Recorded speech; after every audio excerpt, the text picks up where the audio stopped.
aniqroq bir haftadan keyin diydor ko'rishib turibmiz. Bu uchun ham yaratganga beadad hamdlar va shukronalar aytamiz va barchangizni o'zining bayti sari bosib kelgan qadamlaringiz uchun Alloh ajru hasanatlar yozib, ikki dunyoning saodatlariga Alloh muyassar aylasin. Qilayotgan ibodatlarimizni va amali solihatlarimizni Alloh dargohida qabul maqbul aylasin.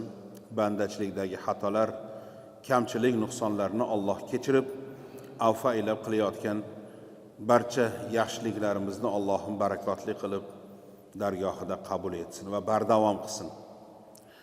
Avvalgi yillarda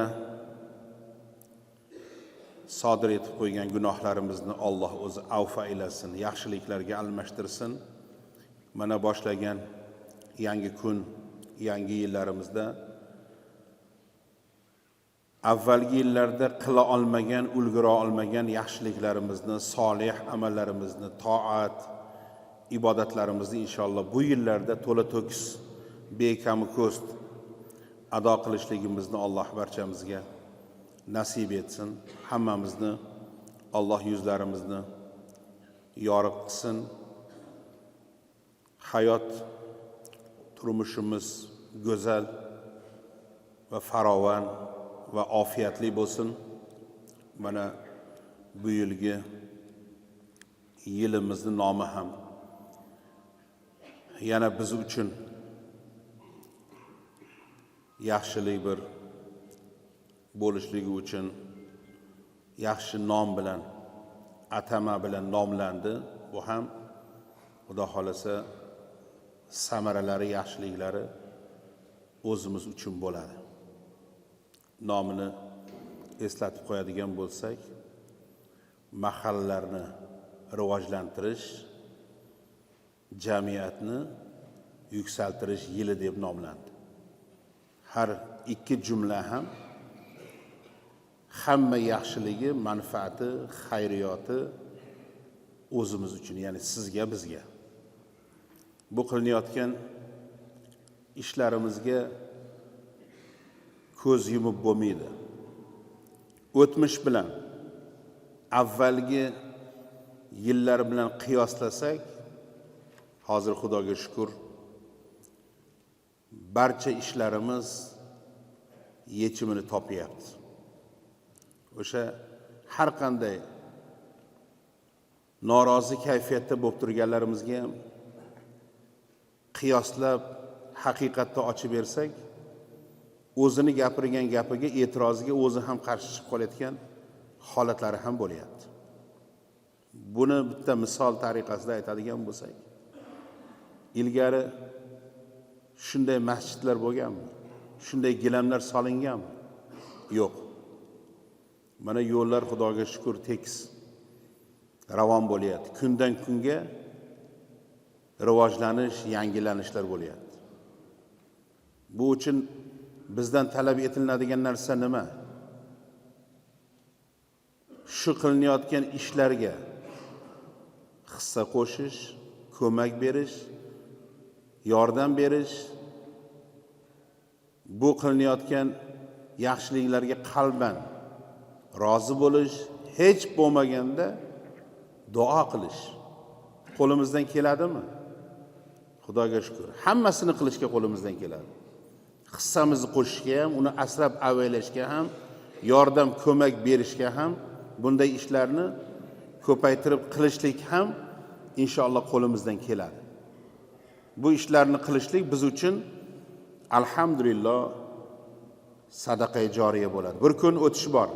Bir kun hisob kitob bor. Shu uchun bunday ishlarni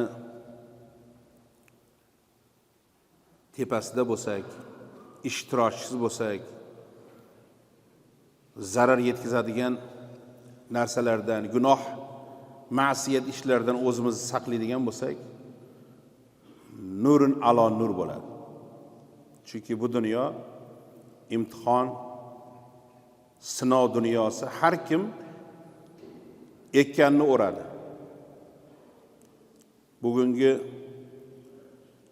mauizamiz ham aynan shu gapirgan gaplarimizga va bu shukronalarimizga davom bo'ladi desak ham xato bo'lmaydi. Esi bor, aqli bor insonlarimiz bundan xulosani chiroyli olishadilar va boshqalarga ham chiroyli ibrat bo'lamiz. Chunki shunaqa yoshdamiz,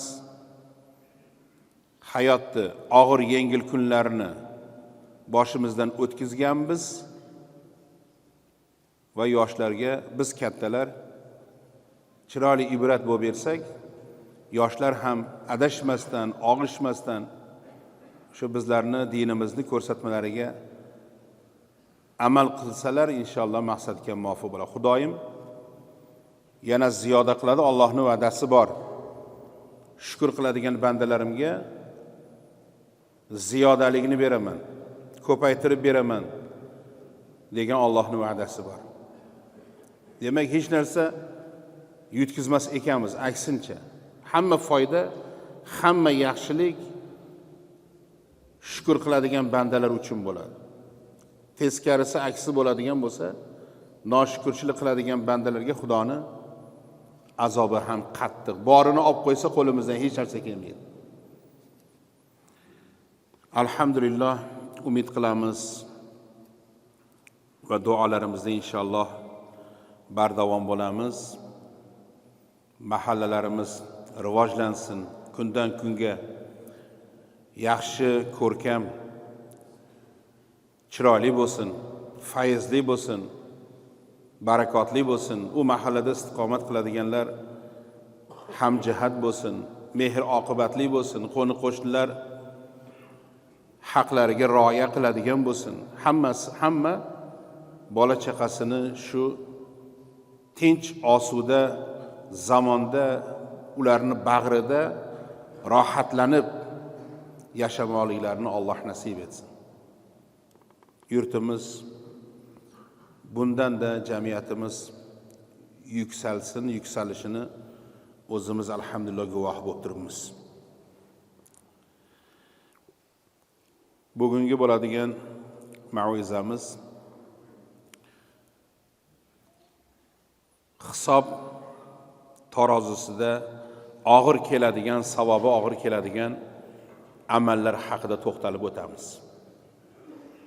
Ya'ni bu dunyoda qilingan ishlarni hisobi, javobi, demak o'sha mezon tarozi Allohning qozichiligida bo'ladi. Buni hammamiz yaxshi bilamiz. Duolarimizda ko'p zikr qilamiz. O'sha nomoya amallar o'ng taraflardan berilsin, oldi taraflaridan berilsin degan so'zlarimizni zikr qilamiz. Mezon tarozida savob pallalarimiz og'ir bossin, og'ir kelsin. Chunki savobli ishlarimiz ko'p bo'lsin va bu qilayotgan savobli ishlarimizga Alloh ko'p ajr savoblaridan siylasin deymiz. Gunohlarimizni kechirsin deb tavbalarni qilamiz, istig'forlarimizni aytamiz. Demak, mana shularni yaxshilab tushunib, anglab oladigan bo'lsak, inshaalloh maqsadga muvofiq bo'ladi. Chunki amalimizni nima va uning darajasi qanday ekanligini bilib olsak, maqsadga muvofiq. Alloh taolo bandalarini dunyo hayotida har xil narsalari bilan imtihon qiladi. Bir xilga berib ko'radi, bir xildan olib ko'radi va hokazo. Banda bu imtihonning natijasini qiyomatda o'sha adolatli hisob-kitobdan so'ng albatta ko'radi. Kim dunyo hayotida ezgu savob ishlarni ko'p qilsa, oxiratda biling najot topadi. Kim gunoh ishlarni ko'p qilsa, oxiratda yuzi shuvut, yuzi qora bo'ladi. Alloh asrasin. Albatta musulmon kishi qiyomatda amal tarozisida og'ir keladigan amallarni bilishligi va o'sha amallarni ko'paytirib borishlik harakatida bo'lishligi kerak. Ya'ni o'sha mezon tarozida savob pallasi og'ir bo'ladigan ishlarni qaysi ishlar ekanligini bilib olishligi kerak. Shu bilan birga gunoh ishlardan darhol saqlanishligi, tiyilishligi ham darkor bo'ladi. Uni gunoh ekanligini bilib turibdi, bildi, bilmagan bo'lsa keyinchalik bildi. U gunohga qaytmasin. Uni tark etsin. Chunki tarozini ikkita pallasi bor. Birida savoblar, hasanot, amallarimiz tortilsa, ikkinchisida gunohlar, kamchiliklar, ma'siyatlar tortilinadi. Hamma savob pallasi og'ir kelishligini, og'ir bosishligini hammamiz xohlaymiz va u uchun harakat ham qilamiz. Ilohim shunday bo'lsin. Hech qaysimizni yuzimiz qora shuvut bo'lmasin. Qur'oni Karimda amallarning o'lchanishi haqida shunday marhamat qilinadi. Ya'ni o'sha kuni vazn amallarning tarozida tortilishligi bu haqiqatdir. Kimning tarozisi og'ir kelsa, aynan o'shalar najot topuvchilardandir. Kimning tarozisi yengil kelsa, ana o'shalar oyatlarimizga zulm inkor qilganliklari sababli o'zlariga ziyon qilganlardir. Chunki halol bilan harom aniq, ravshan, gunoh bilan savob aniq bo'lgandan keyin endi gunoh pallamiz, tarozining pallasi og'ir kelishligi bu o'zimizni harakatimizga, o'zimizni qilmishimiz sababidan bo'ladi. Tarozda amallar bitilgan sahifalar yoki amallarning o'ziga surat va shakl berilib, so'ngra tortiladi. Demak, nimaligini, qaysi ishlar tufayli ekanligi ko'rinib turadi. U nimadan? U namozdanmi? Demak, savob pallaga qo'yilayotgan bo'lsa, ochiq oydin ma'lum, yoki ihsondanmi, yoki yaxshilikdanmi, yoki qilgan hajimizdanmi, qilgan tavbamizdanmi, yoki bir qiynalganga bergan ko'magimizdanmi? Hammasi bilinib, sezilib ravshan bo'lib turadi. Gunoh palladagi ish ham ma'lum. Nimadanligi ma'lum. Shu kuni, shu oyoqlar bilan gunohga borilgan, gunohlar ushlangan, birovning haqqi xiyonat qilingan va hokazo. Nima gunoh ekanligi ham ma'lum. Odamlarda dunyoda o'sha odamlarga dunyoda qilgan ishlari farishtalar tomonidan bitib qo'yilgan nomoyi amallariga yoziladi. Ya'ni o'sha nomoyi amal qo'limizga taqdim etiladi. Solih bandalarga o'ng va oldi tomondan, gunohkor bandalarga esa chap va orqa tomonidan beriladi. Shu uchun ko'p duomizda, doimiy duomizda nomoyi amallar o'ng tomondan berilsin degan duolarimizni ko'p zikr qilamiz. Chap tomondan, orqa tomondan berilishligi demak, uni ichidagi yozilgan yozuvlar, biz qilgan o'sha gunoh ishlarimiz bitilgan nomoyi amaldan bilinadiki, sezing gunoh, ma'siyatlar ko'p bo'lgan. Xudo saqlasin. Alloh tabaraka va taolo yana 2-oyat karimada shunday marhamat qiladiki, bas endi o'sha kuni kimning tarozida tortiladigan narsalari sababli amallari og'ir kelsa, og'ir bossa, ana o'sha qoniqarli maishatda, ya'ni jannatda bo'lur. Ammo kimning tarozida tortiladigan narsalari sababli o'sha savob amallari yengil kelsa, uning joyi do'zaxdagi jarlikdir. Alloh asrasin. Quyida tarozida eng og'ir keladigan amallardan ba'zilarini keltirib o'tamiz. Birinchisi farz ibodatlardir. Tarozida eng og'ir keladigan amallar u farz amallardir. Ya'ni Xudoning buyurgan buyrug'ini bajarishlik va u amallar. Chunki farz amallarga eng ko'p savob beriladi va bunday amallar boshqa amallardan ustun turadi. Undan keyin tartib bilan vojib, so'ng sunnat, so'ng mustahab amallar va savobi ko'p o'sha qilib yurgan amallarimizdir. Gunoh amallarning esa eng yomoni o'sha farzni va vojibni tark qilishlik va man qilingan amallarni, undan keyin o'sha makruh bo'ladigan amallarni qilishlikdir. Demak, farz amallarni, vojib, sunnat, mustahab amallarni qilib yurishligimiz o'sha mezon tarozisining savob pallasini eng og'ir qiladigan, bosadigan amallaridan hisoblanadi. Gunoh ma'siyatlarchi? Gunoh ma'siyatlar farzni, vojibni, sunnatni, mustahabni tark qilib va o'sha harom, makruh, shubhalarni farqiga bormasdan va o'sha gunoh ma'siyat bo'ladigan ishlarni qilishlik, demak ikkinchi gunohlar tortiladigan pallani og'ir qilishlikka sabab bo'ladi.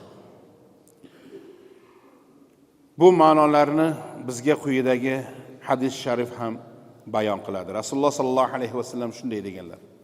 Ya'ni bu muborak hadisda Alloh taolo aytadiki, bandalarim farzlarimga amal qilganchalik boshqa biror narsada menga yaqin bo'la olmaydi.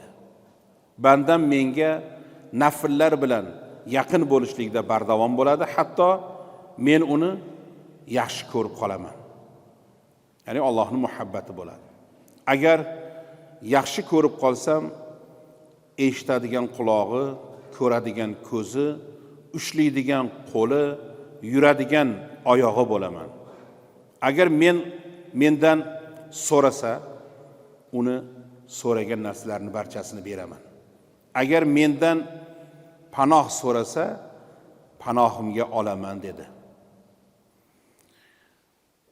Hadis sharifdagi agar yaxshi ko'rib qolsam, eshitadigan quloqi, ko'radigan ko'zi, ushlaydigan qo'li, yuradigan oyog'i bo'laman degan jumlaning ma'nosi shuki, Alloh taolo bandalarini yaxshi ko'rsa, banda faqat Alloh taoloni yaxshi ko'rgan ishlarni qiladigan bo'ladi, haqni ko'radigan va uni eshitadigan, halol narsalarnigina oladigan, savob va ezgu, xayrli ishlar tomon yuradigan bo'ladi deganidir. Hadis sharifdagi bandam farzlarimga amal qilganchalik boshqa biror narsada menga yaqin bo'la olmaydi degan jumla farzlar eng savobli amallardan ekanligini bildiradi. Farzlar islomning barcha arkonlari iymon, namoz, ro'za, zakot, haj va ota-onaga itoat qilishlik, ularni rozi qilishlik, halol kasb-kor qilishlik, silay rahmni bog'lashlik, qo'shnilarga yaxshilik qilishlik, foydali ilm o'rganishlik, yaxshilikka buyurish, yomonliklardan qaytarishlik va boshqa shu kabi ishlarimizdir. Bandam menga nafrlar bilan yaqin bo'lishlikda bardavom bo'ladi. Hatto men uni yaxshi ko'rib qolaman degan jumlada esa farzlarni bajarishlik bilan birga undan pastroq darajadagi nafl, sunnat va mustahab amallarni ham davomli bajarishlik bandaga savob keltirishligi, hatto Alloh taologa sevimli bo'lishligi bayon qilinmoqda. Bunday ishlarga chiroyli, husni xuluqli bo'lishligi, payg'ambarimiz sollallohu alayhi va sallamning turli sohada o'sha sunnatlariga amal qilib yurishliklari, nafl ibodatlar, Qur'on tilovati, zikr va tasbihlar va shu kabi amallarni qilishliklar kiradi. Demak, sanab o'tgan amallar Xudoga shukr bizda bor. Xudoyim benuqson u amallarimizni qabul aylasin. Qilayotgan farzlarimiz, vojibotlarimiz, sunnat va mustahablarimizni Alloh dargohida qabul etsin. Xatolarni Allohim o'zi kechirsin va uni isloh qilishligimizni, tuzatishligimizni Alloh hammamizga o'zi oson qilsin. Gunohlar, ma'siyatlarimizni Alloh o'zi kechirib avf aylasin, ularni yaxshiliklarga almashtirsin, umid qilamiz. Va bizdagi eng go'zal xislat, fazilat go'zal xuluqli bo'lishligimiz. Demak, bilgan, tushungan insonlarni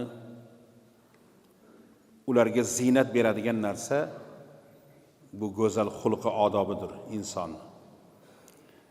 Qiyomatda chiroyli xulq savob tarozisida bu daraja ham eng og'ir keladigan, og'ir tarozini pallasini bosadigan ishlardandir. Xulq odam bilan toki umrining oxirigacha hamroh bo'ladigan uning sifatidir.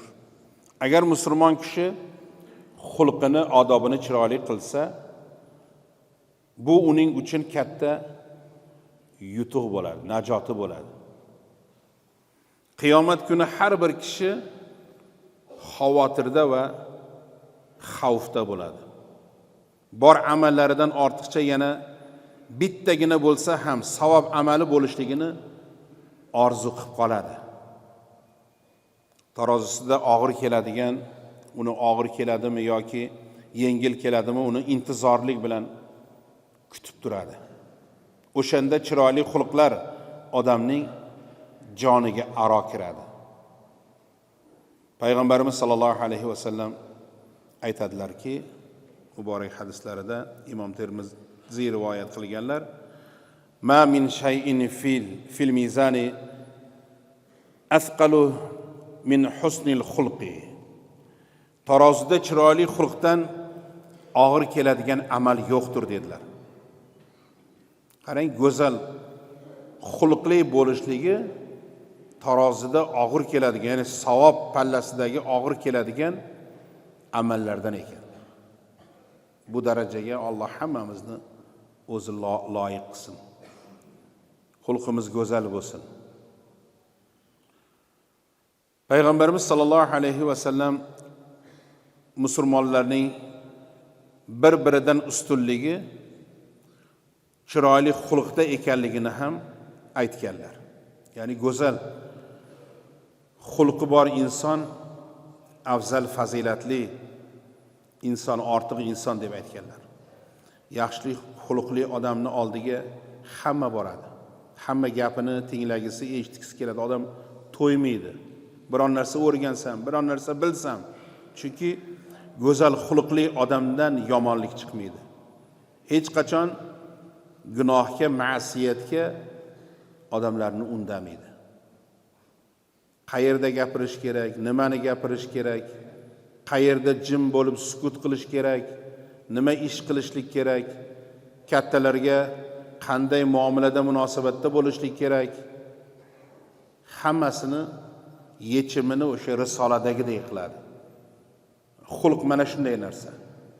Odamga chiroy ziynat bo'ladigan narsa. Biz tog'day narsani bilsak, agar xulqimiz bad, xulqimiz yomon bo'lsa, u bilganlarimizdan, ilmimizdan hech qanday foyda, naf yo'q. Uni ziynatlantiradigan narsa go'zal xulqimiz, odobimizdir. Ularning eng chiroyli xulqqa ega bo'lganliklari eng iymoni komilroqlaridir. Qarang, go'zal xulqlilik iymonni komil bo'lishlikka sabab bo'lar ekan.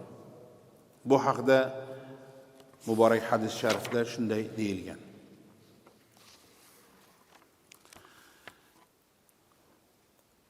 Akmalul mu'minina imanan ahsanuhum xulqan va xiyorukum linisaihim. Buni ham Imom Termiziy va Imom Ahmad rivoyat qilganlar. Muborak hadisda Janob payg'ambarimiz sollallohu alayhi va sallam shunday deganlar: Mo'minlarning eng iymoni komili, mukammali, eng chiroyli xulq egasidir dedilar. Xulqlisidir dedilar. O'sha chiroyli xulqda bo'lganlari o'sha iymoni komilroq dedilar. Sizlarning eng yaxshilaringiz ayollariga o'sha yaxshi muomalada bo'lganlaringizdir dedilar. Ayolga yaxshi muomala kim qiladi? Xulqi yaxshi odam qiladi. Xulqli go'zal, odobi chiroyli inson qiladi. Uni so'kmaydi, urmaydi, zulm qilmaydi, qahr qilmaydi, mehribon bo'ladi. Qo'lidan kelsa yordam qiladi. Unga yaxshiliklarni demak ravo ko'radi, yengilligini istaydi. Shu uchun go'zal xulqli bo'lib iymoni komillar qatorida bo'lishligimizni, xulqimizni chiroyli qilib, yaxshi bo'lib, ayollarimizga yaxshi munosabatda bo'lishligimizni Alloh taolo barchamizga o'zi nasib etsin. Alloh taolo chiroyli xulqli kishilarni yaxshi ko'rishligini e'lon qilib shunday marhamat qilgan. Bismillahirrohmanirrohim. Vallohu yuhibbul muhsinin. Alloh ihson, ezgu amal qilguvchilarni yaxshi ko'radi. Yana Alloh tabaraka va taolo ushbu oyatni, ushbu suraning boshqa oyatida shunday marhamat qiladiki: Vallohu yuhibbus sobirin. Alloh taolo sabr qilguvchilarni yaxshi ko'radi.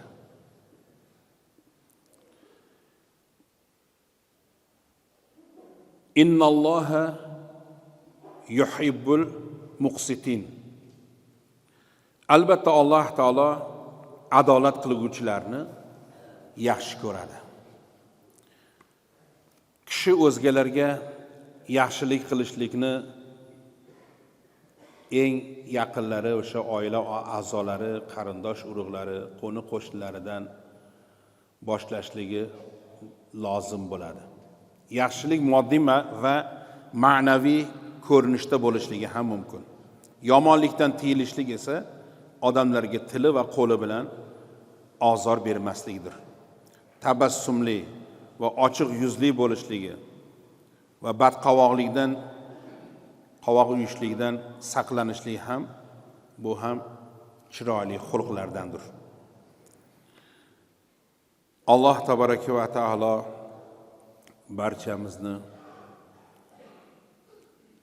Rasululloh sallallohu alayhi va sallamda bo'lgan sifatlardan, go'zal xulq odoblardan Alloh barchamizni o'zi ziynatlantirsin va o'shanga hammamiz qo'limizdan kelgancha harakat qilib va yaqinlatib borishligimizni Alloh nasib etsin. Xulqimiz go'zal bo'lib, solih amallarimiz dargohida qabul bo'lib, nomoyi amallarimiz inshaalloh o'ng taraflarimizdan, oldi taraflarimizdan berishlikni Alloh barchamiznikini o'zi nasib etsin. Xato, kamchilik, ma'siyatlarimizni Alloh o'zi kechirib avfa aylasin.